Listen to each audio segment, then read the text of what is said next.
Okay, so we were looking at the first Anuvaka of the second chapter, Bhramananda Valli. And if you remember, we had said that the first Anuvaka had three parts: the Sutra part, the Vritti part, the brief explanation, and the Vyakhyanam part, the detailed explanations. So this we were looking at.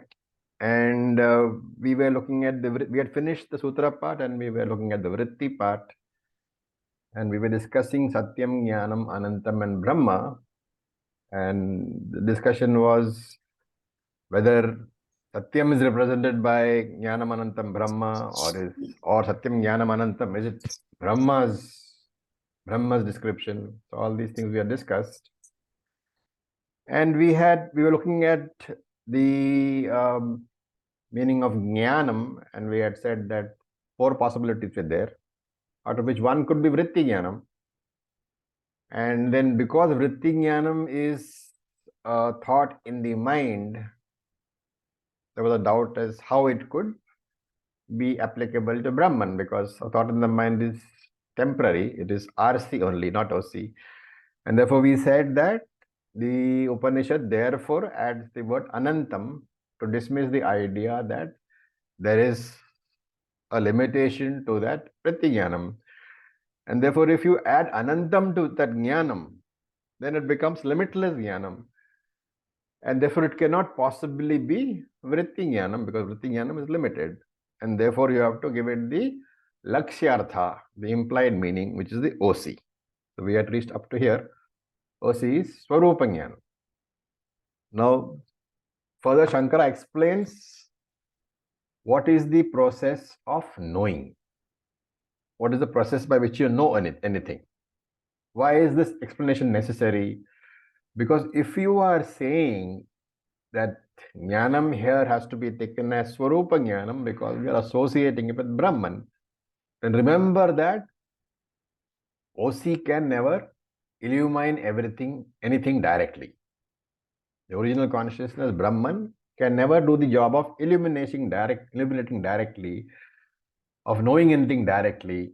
It requires a vritti to know, and therefore it requires a mind to know. So Shankara says here that even though Swarupa Jnanam is Nityam, it requires an Upadhi. It requires the mind, the Buddhi as an Upadhi to enable that OC to know anything. What is the role of the Upadhi? The role of the Upadhi is a reflecting medium. And in that Upadhi, in the reflecting medium, Swarupa Jnanam, the Atma or Brahman, it is reflected.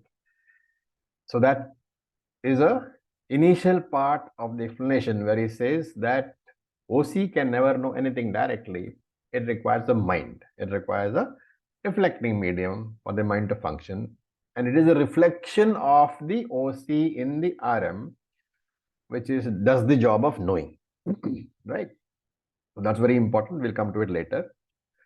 And how does the mind know?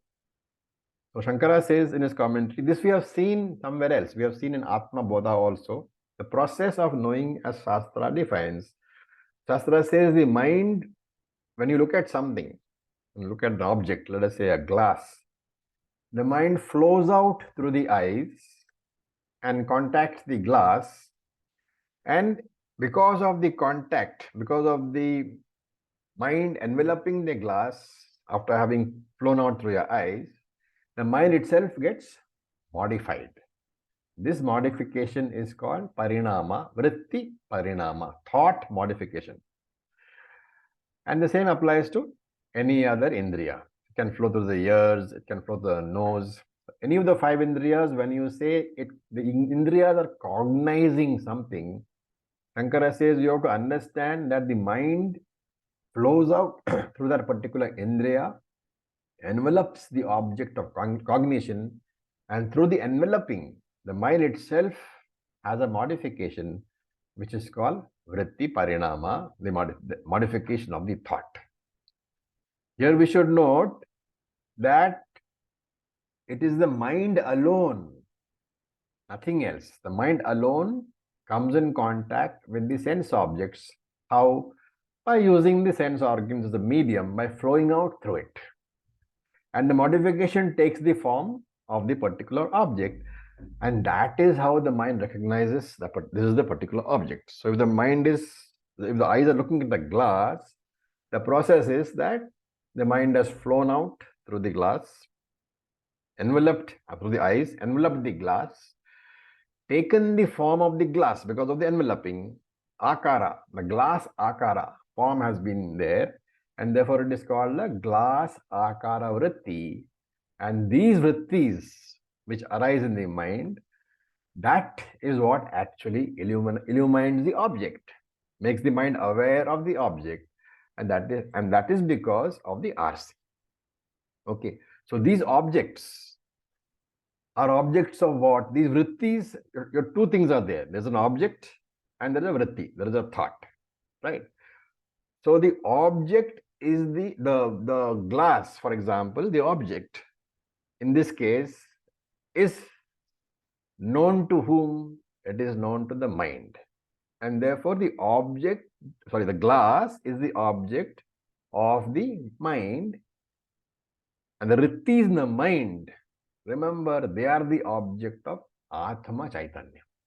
So if you're looking at a pot, ghata, the pot is the object of the pot thought in the mind, right? The pot is the object of the pot vritti which is in the mind, and the pot vritti is the object of the sakshi, the Atma Chaitanya.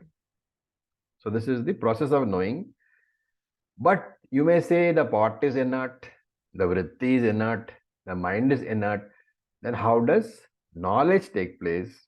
So Shankara says, even as the very thought arises in the sense that the mind which is inert has flown out through the eyes and enveloped the pot which is inert, and because of it takes on the shape of the pot. That modification which happens in the mind is called the pot vritti. Pot vritti is also jada, also inert. And Shankara says, even as the thought arises, even as the pot vritti arises, that pot vritti is pervaded by Swarupa Jnanam, which is the consciousness itself. Okay, so it's an important point which is being made here. That pot vritti is pervaded by Swarupa Jnanam. Pervaded means you have to understand it as Swarupa Jnanam is reflected in that reflecting medium, which is the pot vritti. And therefore the pot vritti, the consciousness itself, the thought itself, it is a reflecting medium, but now having been made capable of reflecting the Atma, the vritti will be the RM having the reflection of the Atma. So the vritti itself will become RC.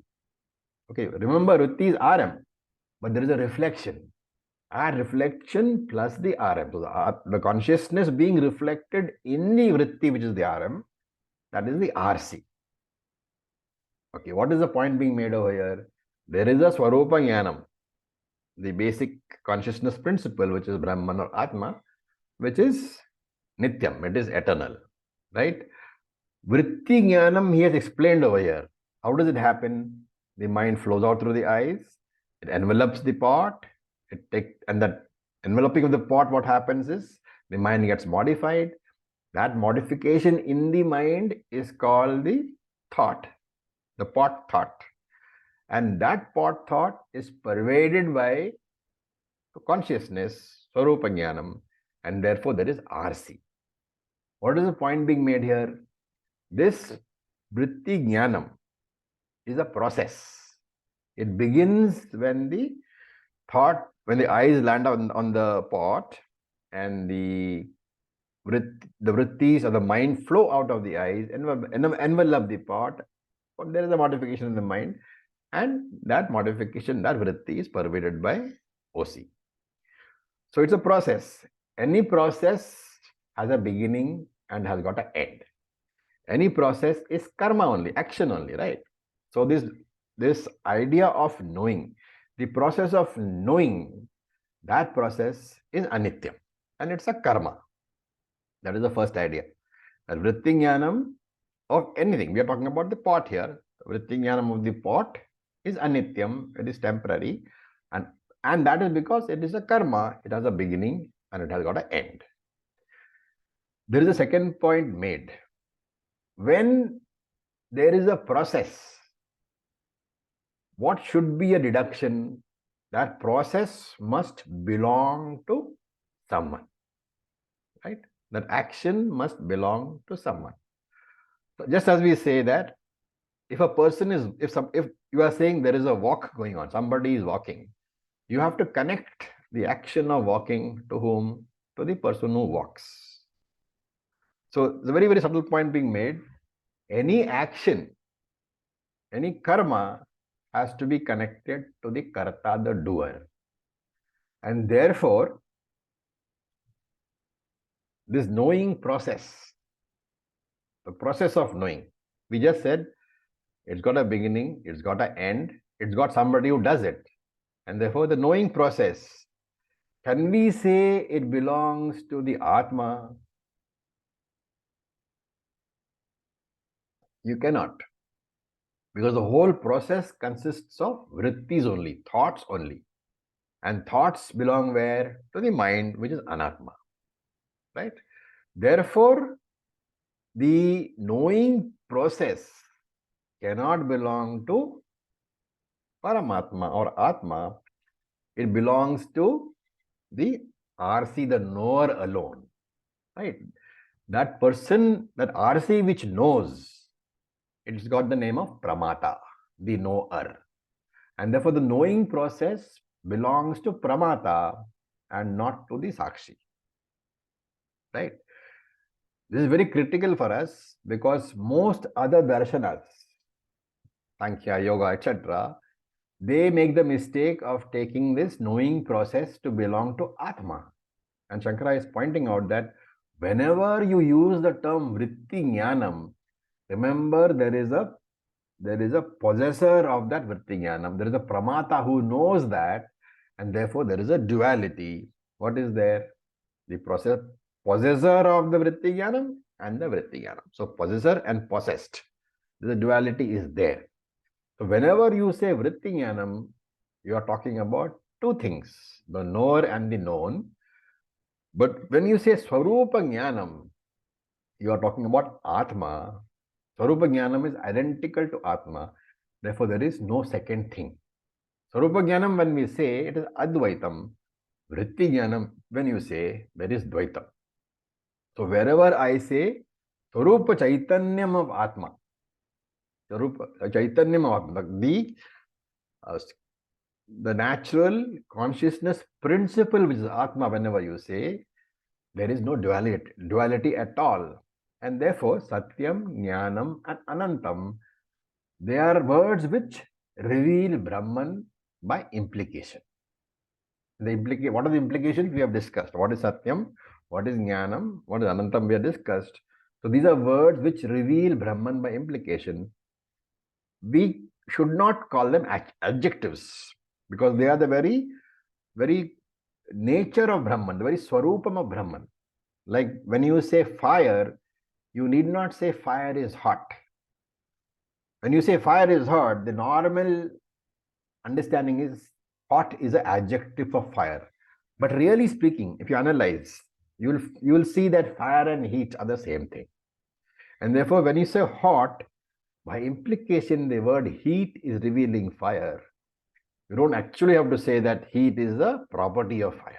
Heat is the adjective of fire. You don't have to say. Right? Why is this distinction being made? Because if you say that Satyam, Jnanam, Anantam are adjectives are gunas. And therefore, you will have to say that if I am going to say Satyam, Jnanam and Anantam are adjectives for Brahman, then I am saying that according to me, Brahman has got gunas. But Brahman is Nirgunam. And therefore, these words do not have a noun-objective relationship. You cannot say that Brahman is the noun And the three words Satyam, Jnanam, Anantam, they are adjectives. What you can say is that these are words which reveal the nature of Brahman only by implication. Okay, so that is the answer to the first question. What was the first question? We said, when we talked about Brahmavid Apnoti Paramam, we said there are three questions. What is Brahman? What is Brahman? Okay, so the what is Brahman question has been answered. The second question, remember we are still in the Vritti portion. Okay, so Vritti portion means Vritti is a short explanation. Right? After the short explanation is over, then we'll come to the Vyakhyanam, which is the full and detailed explanation. Right now, we are in the short explanation. Okay. The second question was, does anybody remember? How to know Brahman? How do you know Brahman?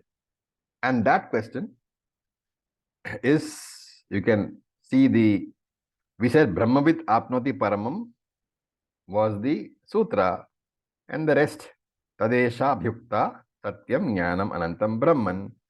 And now that is the first question is answered there. And now you see, Yo Veda Nihitam Guhayam Parame Vyoman. This is the answer of how should I know Brahman.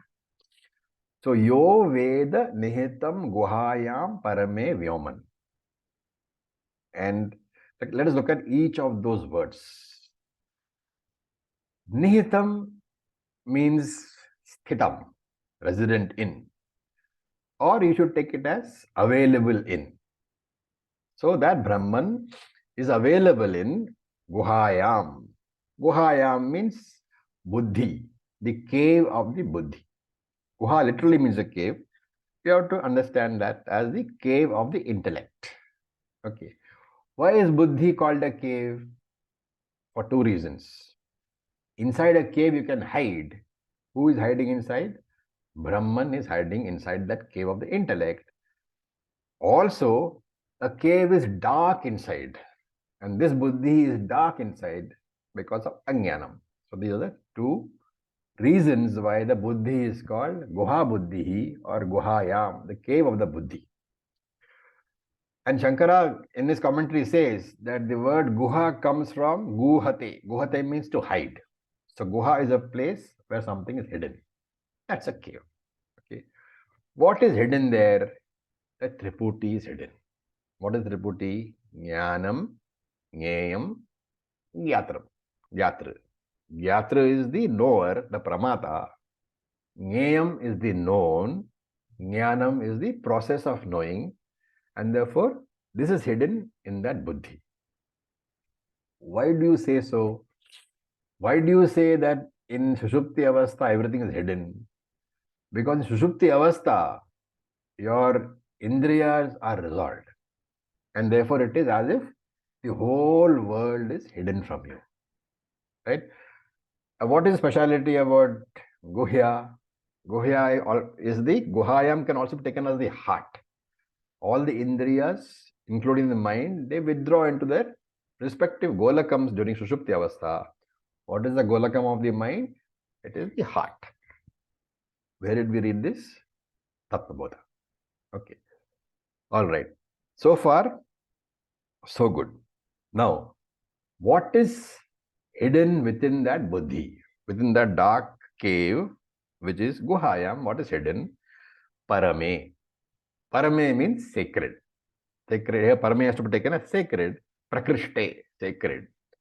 Vyoman is Vyomnihi, that is Akashaha, that is space. So Parame Vyoman means sacred space. And Shankara says this Akasha you have to take as Hridaya Akasha, the space in the heart.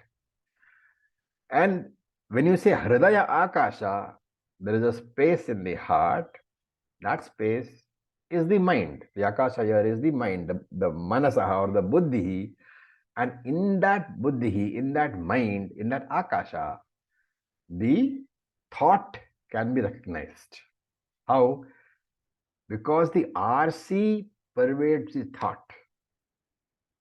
And when the RC pervades the thought, What are the elements of the RC? The RM, the reflection, and the OC.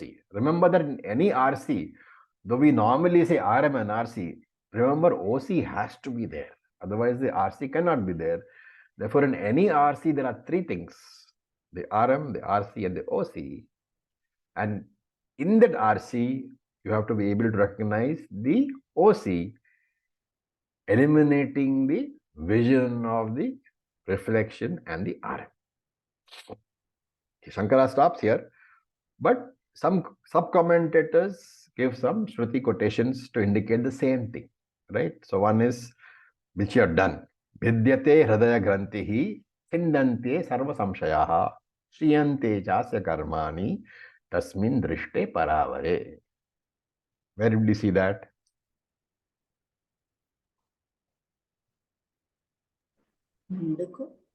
Mundaka Upanishad.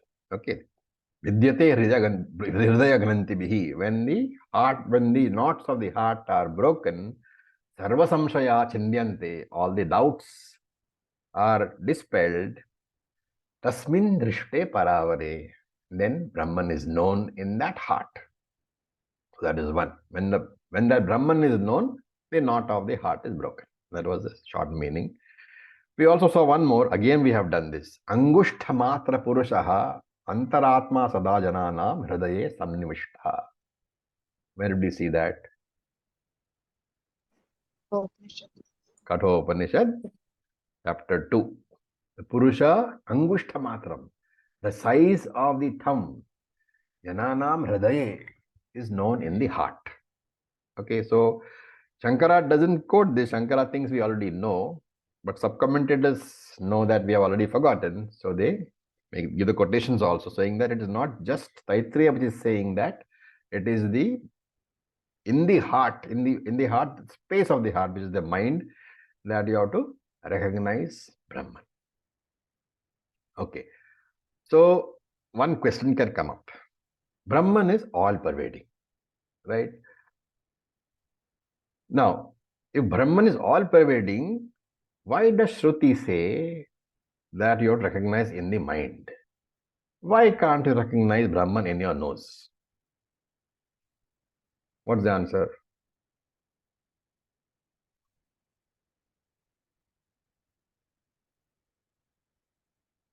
I'm just saying nose. Okay, you can say anything. Head, eyes, skin. Why can't you recognize Brahman in any other part of the body? Why is Shruti insisting on mind alone? Consciousness reflects in the Antakarana first. Okay, can you what you call expand that a bit?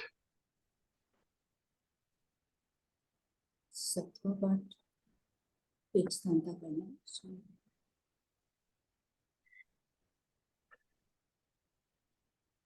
Brahman can be recognized everywhere as what? Sat. As Sat. But to recognize Chit, the It's the awareness Sat, of the mind. mind is required. And therefore, he says the Chit aspect can be recognized only in the mind. And that is why Shruti says mind. Okay. So that's the answer to the second question. How can I recognize Brahman? You have to recognize Brahman in the mind, which is in the cave of your heart. Intellect, which is in the cave of your heart. And the third question was, what is meant by moksha praptihi? Right? There you look at the last line for this purpose. So ashnute sarvan kaman saha brahmanaha vipaschite iti. So here the phala shruti is being discussed. Saha. That so is saha. Saha means that person that Brahmagyani who has learnt how to recognize Brahman in the cave of his heart. What happens to him? Ashnute. He gains. Ashnute, he gains. Sarvan kaman. So here kama means sense pleasures. And therefore all sense pleasures, so all Vishaya Ananda, he gains. How? Saha. That saha is very important. Saha means simultaneously, not in sequence. Why does he say this? Because there are infinite number of Vishayanandas, infinite number of sense pleasures. And if this jnani, after understanding that he is Brahman, after understanding what Brahman is, has to go in sequence, he will require 1,000,000 lifetimes. And therefore, he says, Sarvan Kaman Saha. Simultaneously, he acquires all the pleasures. He gains all the pleasures. How is this possible? Brahmanaha. So, Brahmanaha here is understood as all these pleasures are gained in the form of Brahmananda. Brahmananda means infinite Ananda. And therefore, in that infinite Ananda, all finite Anandas are included. And therefore, when Brahmananda is acquired, all Vishayananda is acquired. So that joy, that contentment is got through Brahmagyanam. Once you have the joy coming from the understanding that you are Brahman, then you realize that in that joy, all finite sense pleasures are already included. And therefore, there is no more craving for finite pleasures. There is this freedom from the struggle which all of us have for sense pleasures. And what sort of Brahman is this? Vipaschataha iti, all knowing, sarvagnya. This is the contextual meaning. So Vipaschata means sarva prakashakam, all illuminating. This Brahman is an all illuminating consciousness. And iti here indicates that the Rig mantra has been concluded. We said there was a Rig mantra here. Where did we say in the Anuvaka? What is the word which says that following is Rig mantra? You have to follow the discussion very closely. Tadeshavyukta. Tadeshavyuktaha. And therefore, Rig mantra began with Satyam Jnanam Anantam Brahma. And now, when it says iti, it indicates the Rig mantra has been concluded. Okay, now there is a question. As soon as I become a jnani, does it mean that I will have all sense pleasures? So Purvapakshi gets up and asks, the moment a person becomes a jnani, will he enjoy all worldly pleasures like suns, heaven, etc.? You know, all the pleasures which come in sequence. First, Ihaloka pleasures and then Paraloka pleasures. Can he enjoy them, all worldly pleasures? How? Like we enjoy one after the other. So he uses the word paryayena, in sequence. Will that jnani have a life which is continuously followed by one pleasure after the other? There's a putra in this life, there is vittam, there is wealth in this life, and swarga in the next life, etc., etc. Right? Shankara says no. Shruti says it is saha. And saha means yugapat. The word yugapat we have seen earlier, where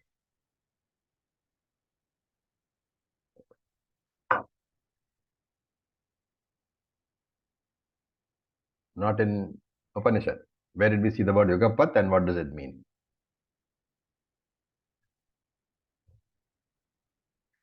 Come, guys.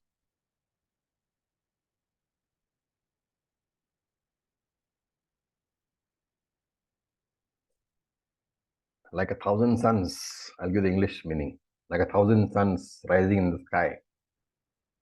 Where do you see that?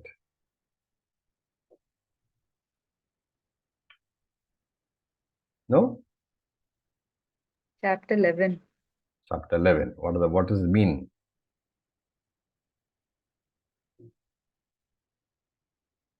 Like a thousand suns rising simultaneously in the sky. That's what the verse Krishna said, right? Or that's what the verse says.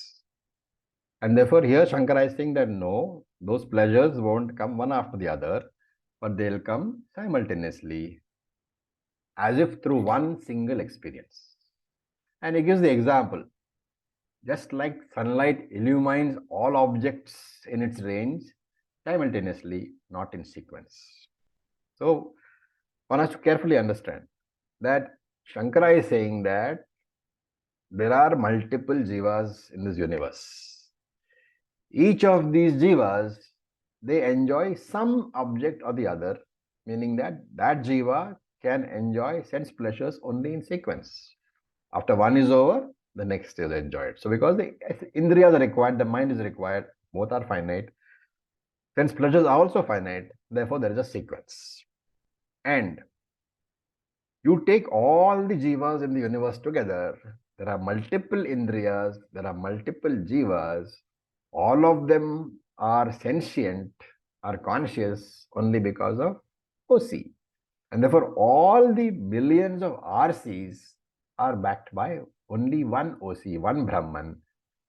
And therefore, here, Jnani recognizes that he is not the he is not the RC, but he is the OC behind the experience of every jiva. That recognition is what is meant by Saha. Sarvan Kaman Saha Ashnute. Enjoys all pleasures simultaneously. So when jiva experiences a pleasure, it requires an individual object. Ice cream. So the ice cream vritti is there, strawberry ice cream vritti is there, apple vritti is there. They are all in sequence. But Sakshi illumines everything in one general, all-pervading manner, in one sweep. And therefore he says, Sakshi enjoys all the sense pleasures in one sweeping view. It's a very powerful statement. We should think about it. You know, a small example, very limited example is when you are reading a book, your eyes go line by line and therefore word by word. So your eyes illumine line by line, but the tube light on your desk, it illumines all the words, all the lines in one go. This is what is being said. Okay, with that, the vritti is over. Any questions so far? We have done the sutra part of it. The brief vritti part of it we have done. Okay, any questions? Otherwise, we'll move to the Vyakhyanam, the detailed explanation part. Acharya? Yes, Panna. But I know we've done this before, but could you once again explain Akhanda Akara with Vritti in reference to the Vijnanam we just... Akhanda Akara Vritti is simply Aham Brahmasmi. There is no difference between the Vritti, which is basically here the Vritti has to indicate that you are Swarupa Jnanam. So the Aham Brahmasmi Vritti, which is actually OC, when you are able to see that actually that Vritti was also there because of the fact that I am the OC, that particular thought is called the Akhanda Akara Vritti. The Akhanda Akara Vritti is at a point in time, it comes at a point in time? It comes out of Jnanam. It is point in time only because you are being taught that, right? The assimilation of that is Nididhyasanam, that is different. The Akhanda Akara Vritti is completely known after Shravanam and Mananam. I see, okay. When you know that I am Brahman, doubtlessly, your Akhanda Akara Vritti is complete. Okay, so that it doesn't equal moksha, because we say moksha is... No. It's already, a Jnani is Moksha Purusha. You should understand that very clearly. If you know without doubt that you are Brahman, you are Jivan Mukta. The only question now is whether you are experiencing the fruits of that Jivan Mukti. That is a different matter. The fruits of Jivan Mukti are not experienced not because of any lack of Jnanam, but because of Viparita Bhavana. That Viparita Bhavana is what you address in Nididhyasanam. It doesn't mean that you are not Jivan Mukta. So when we say moksha is not an event in time... Yeah, that's what it means. The moment you understand that I am Brahman, you know that I was Brahman, I am Brahman, and I will continue to be Brahman. And therefore, there is no time involved at all. In relation to, I mean, it's hard to find the right words to say, but in relation to the Jivatma, yeah, this, in a sense, Akhanda Akara Vritti is the event, like the point in time where Ajnanam is removed. You can say where Ajnanam is removed quite safely, but you can't say that I got moksha. Yes, that's because at the same time you will also realize I am Nitya Mukta. No, not at the same time. You've always been Brahman. Whether you know it or not is a different matter. Mm. So remember, there is a contradiction between a sadhaka and Jivan Mukta. As long as you think you are a sadhaka looking for Jivan Mukti, you will never find it. The only way to become Jivan Mukta is to destroy the sadhaka. Mhm. You kill the sadhaka, what remains is Brahman.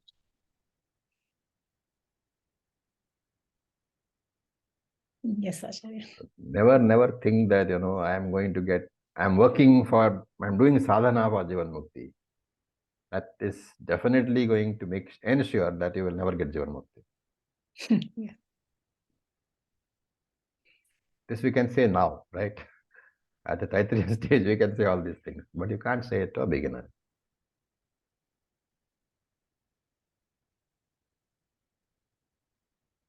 Thank you, Acharya. Okay.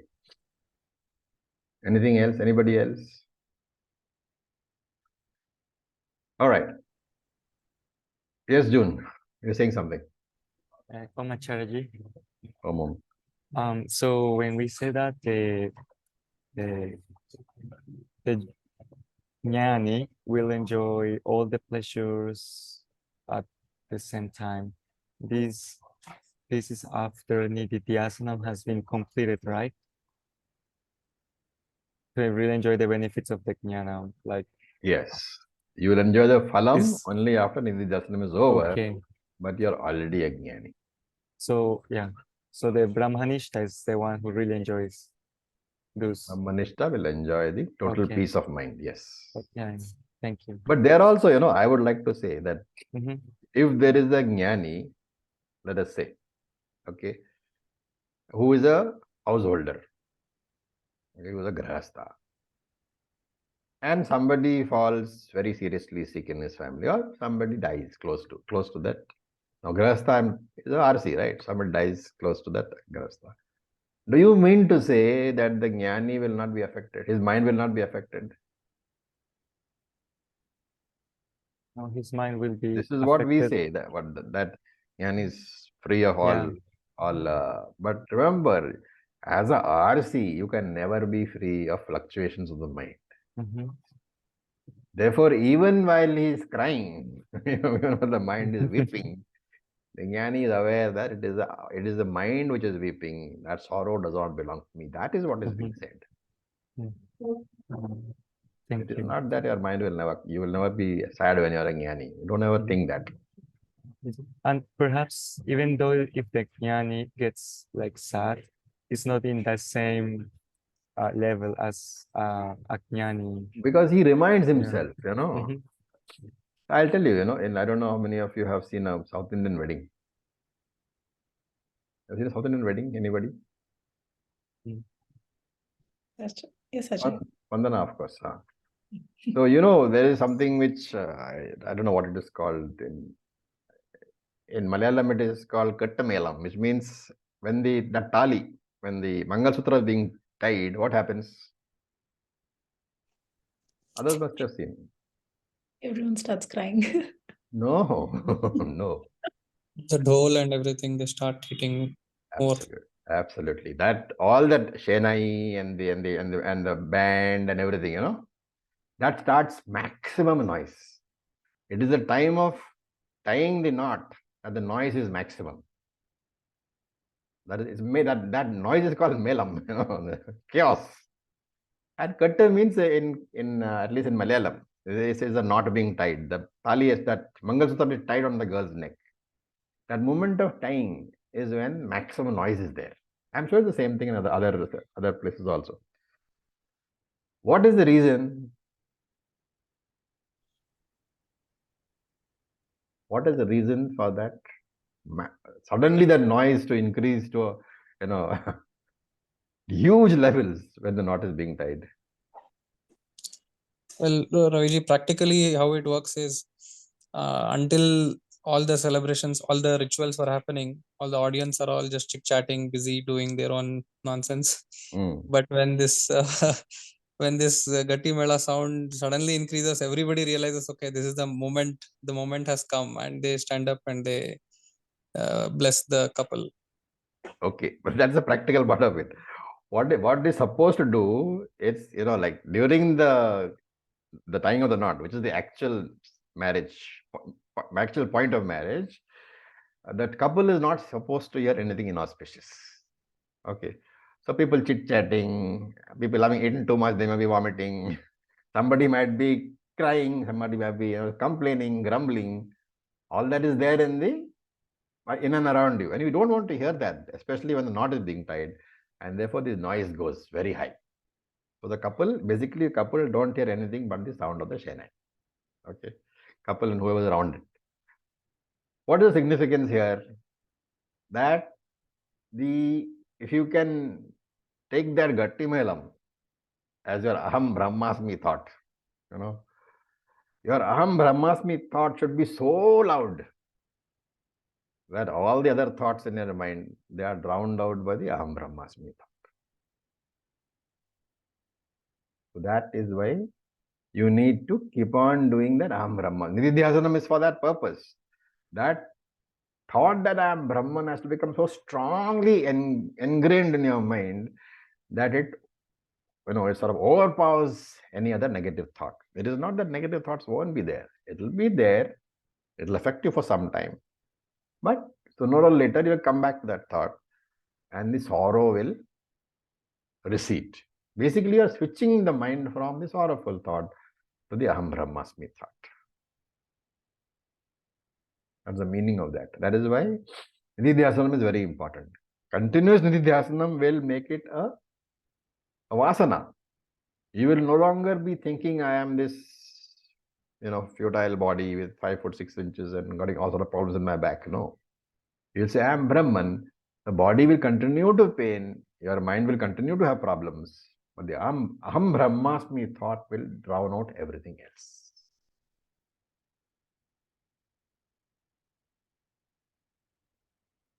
Okay. Now let us go to the third question. Sorry, we'll go to the Vyakhyana. This is a detailed explanation. So, we read the full Anuvaka, right, Arvind? Yes, Raviji. We read the full Anuvaka. So, now I'm coming to the Vyakhyanam part.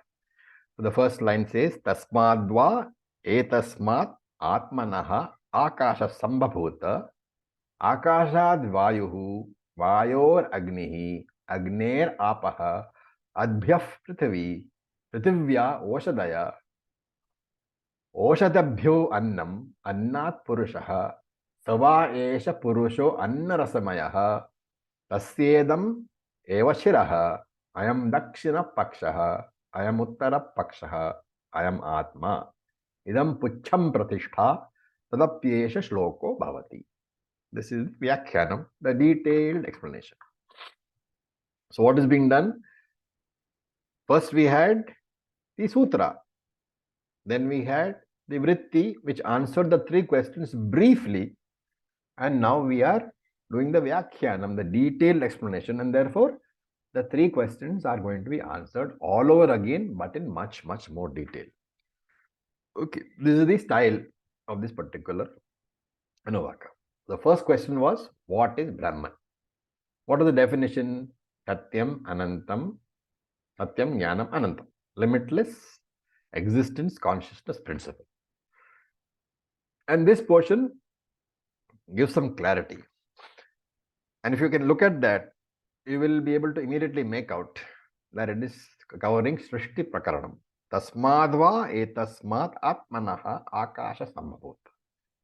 First, from that Brahman, Akasha was born. And therefore, we are talking about Srishti Prakaranam, which we also saw where in Tattva Bodha.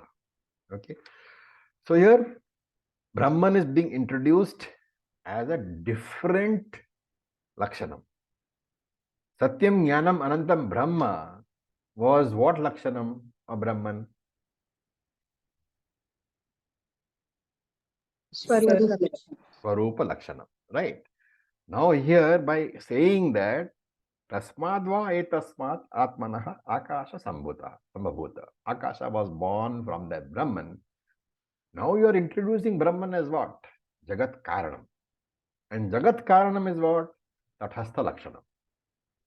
Why do we say that Satyam Jnanam Anantam Brahma is Swarupa Lakshanam, but Jagat Karanam, the creator role, the creator description of Brahman is Tathastha Lakshanam. Why do we say that?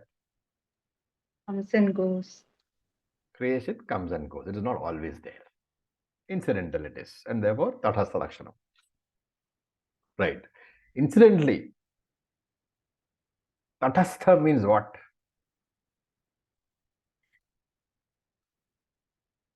I mean, since we are talking about understanding concepts in detail, Tathastha means what? Bank of a river. Break it up, please. You're right. Break up the two words. That Tathastha, break it up. Tata is the bank, Tata is the bank. and Stha is with stable, Stable, steady. steady. Right. So the bank remains there. What doesn't remain there? The river flows kind The of. river continues to flow. Right. So by saying Tatastha Lakshanam, we are saying that you are looking at the bank which does not flow along with the river. Because if you are considering that Brahman is the river, the object of study is the river is flowing. And the Tataha remains where it is, steady where it is. So if you are sitting in a boat in the river, every second you are seeing a new bank, not the old one. Therefore, incidental, comes and goes. Okay, Tatasthaha. Right. That is why Tatastha Lakshanam. What comes and goes, that, if you recognize something by that, it is Tatastha Lakshanam. Okay. Now, when Brahman is the creator of the universe, we are saying that over here, right? Jagat Karanam. When that same Brahman is recognized in the Guha of your heart as I, the witness consciousness, the Sakshi, a new name is given to that same Brahman, right? What is the new name? Atma. And normally, that is why we say Brahman and Atma are different. But when you say Atma, remember the word Atma literally means I. And therefore, when I am saying Brahman is Atma, I am saying that same Brahman, which is the Jagat Karanam, the all-pervading consciousness throughout the world, that consciousness seen within me, in my cave of the heart, is called Atma. So Atma is the same Brahman, but with a different, parameter, that is I. Okay. So normally now come to Srishti. Normally you find that every product has got Upadana Karanam and Nimitta Karanam. Every product has a material cause, Upadana Karanam, and a Nimitta Karanam, the intelligent cause. Only when both these causes are present can we say that a product is there, right? So the question is Brahman Nimitta Karanam or Upadana Karanam? What did Mundaka say?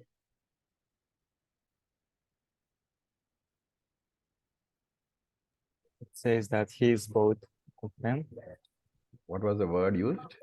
Or what is like the spider like the Spider. analogy. Yathonavihi. Okay, so Mundaka said it is both. Now, Upadana Karanam, therefore, is the Karanam, the cause from which the universe emerges, sustained, and to which it resolves. Therefore, when we say that Brahman is the Karanam, from the Upadana Karanam part, remember we are saying that Maya, which is the intrinsic part of Brahman, is the Upadana Karanam. You are not using Maya differently because Maya is not different from Brahman. It cannot exist differently from Brahman. And therefore, Maya is the creative Shakti, the intrinsic part of Brahman. Just as, to take an example, my Nidra Shakti, what does it create?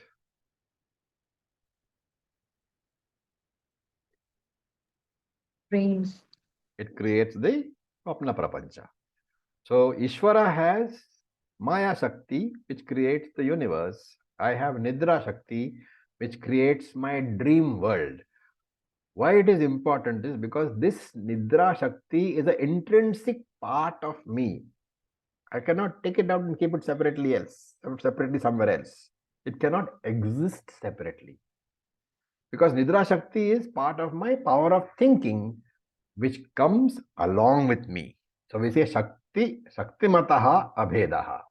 The Shakti and the wielder of the Shakti, they cannot be differentiated. Any power is not separate from the wielder of the power, from the holder of the power. And therefore, Brahman and Maya are intrinsic. Maya is intrinsic to Brahman. And Maya, of course, creates the world in a particular order. We saw in Tattvabodha. First, the Bhuta Shakti is created, the elements. Bhuta Srishti, not Shakti. Bhuta Srishti is created, the elements. And the elementals are created afterwards through Panchikaranam. That was called Bhautika Shakti. Right?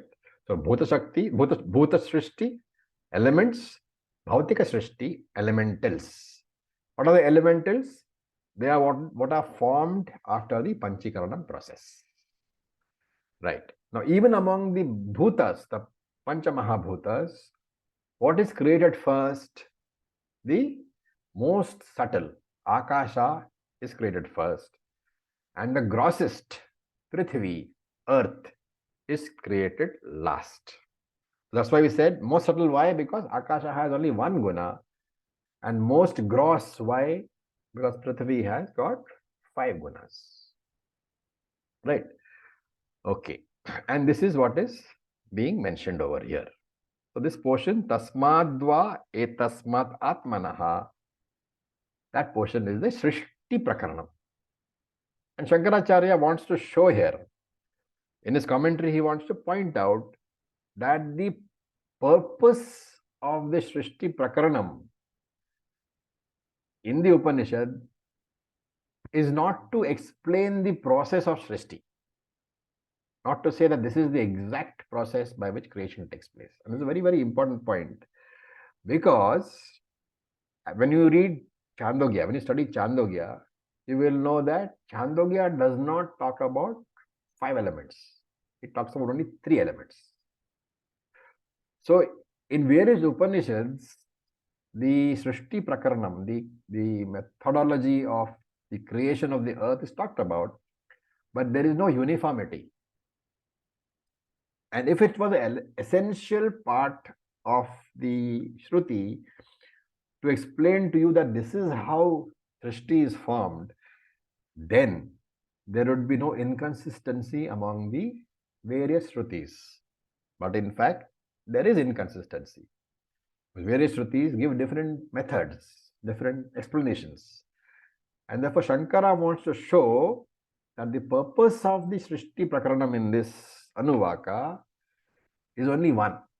It is to show that the product, the Karyam, does not exist separately from the cause, the Karanam. This is the main purpose of the Anuvaka, he says. Srishti Prakaranam is not to explain how Srishti is formed. It is just to show that Karyam is not separate from Karanam. And therefore, Brahman is now presented as Jagat Karanam, which we saw was Tathastha Lakshanam. So the first word is Tasmadva. So when you break the Sandhi, Tasmat Vai. Okay. And the next word is Etasmat. So Vai, verb with 2 matras. Vai indicates emphasis. Therefore, indeed. Okay. And Tasmat here is a pronoun. Etasmat is also a pronoun. There are 2 pronouns. Tasmat vai etasmat. So when there are two pronouns, tasmat is that, etasmat is this. So we saw that same thing in our chanting also. Purnamada, Purnamidam. So tasmat is equivalent to ada. Etasmat is equal to idam. So that and this. And when two pronouns are revealed, are used, obviously two things are being referred to. And when you say that, it means something far away. So tasmat is something far away. Etasmat, when you say this, is something close by.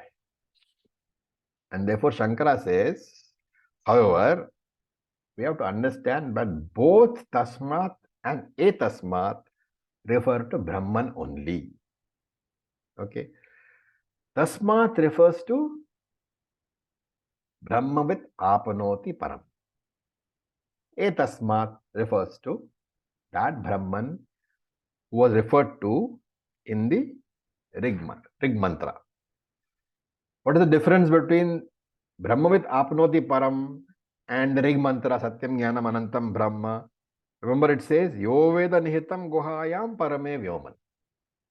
So Tasmat refers to the first Brahman, Brahmavit apnoti param. Etasmat refers to which one? The one, that Brahman which you have to recognize in the cave of your heart. So Tasmat is Brahman, Etasmat is Atma. Why Atma? Because now it is individualized. In my heart, I have to see it. And why is Brahman called Atma? Because the word Atma means I. And normally when I say Brahman, I might think of Brahman as some other entity. But he says use the word Atma so that you will remember that Brahman is nobody other than yourself. So by using Atma, it makes me remember that Brahman is myself. And therefore that Brahman referred to by the pronoun etasmat is Atmanaha, the inner essence of all beings. So you look at the words, Tasmat vai etasmat Atmanaha. Using that Brahman referred to by the name etasmat, by the pronoun etasmat, is actually Atmanaha, the inner essence of all beings, which is nothing but Tasmat vai. That same Brahman who was referred to as Satyam Jnanam Anantam Brahma. Okay, any questions so far?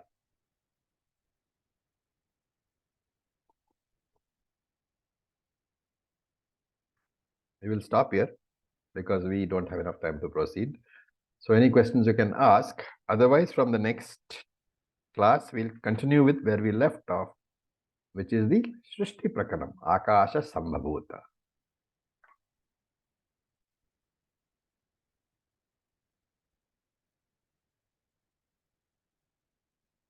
Okay, so I'll take it for granted that you all understood. Om Purnamadav Purnamidam Purnat Purnamudachyate Purnasya Purnamadaya Purnam Eva Vasishyate. Om Shanti Shanti Shanti. Okay, I mean, it was pointed out that we didn't do the Shanti Mantra, which we should have done. It's my fault. I'll remember next time. Om Tat Sat, Om Namah Shivaya. Om Namah Shivaya. Thank you.